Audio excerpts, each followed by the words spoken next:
Whatever your work is, you can use it as an opportunity to better yourself in service to others.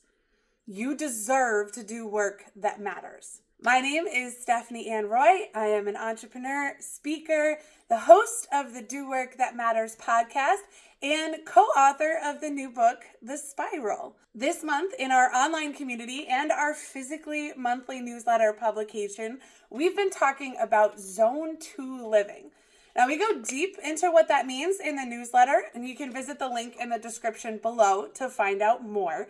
But for today's purposes, it really means recognizing when to slow down to speed up. Modern life and modern work are hectic and oftentimes feel pretty thankless. It's hard to do work that matters when you feel trapped in an environment that makes you feel like you don't matter. In some jobs, people leave each day wondering if anything would be different if their work, their role simply disappeared. Would anyone care? Would anyone even notice? Now, I could very easily just tell you that if you're in that situation, you can go find a job that fulfills your purpose and lets you make a difference in the world. But let's be real here. Sometimes the job you got is the job you've got. And there isn't an option to switch to something more meaningful, at least not right now. So what do you do then? How do you do work that matters when the work that you do doesn't really matter? That's where the Zone 2 living idea comes in. You narrow your focus onto those little moments that you can control. There's a quote from Epictetus, who is a very famous Stoic, one of the most famous, and was also a slave, someone very much not in control of their work or their life. And the quote goes like this: "First say to yourself what you would be, then go do what you have to do." In my years of martial arts training, I was taught to stop and ask myself a question before beginning to practice. And the question is simple. Who are you right now? Maybe the work sucks, or your boss sucks, or your coworkers or customers suck. Maybe it all sucks, but you decide who you're going to be. You decide how you're going to show up. When you think of your ideal self, what qualities do you want to possess?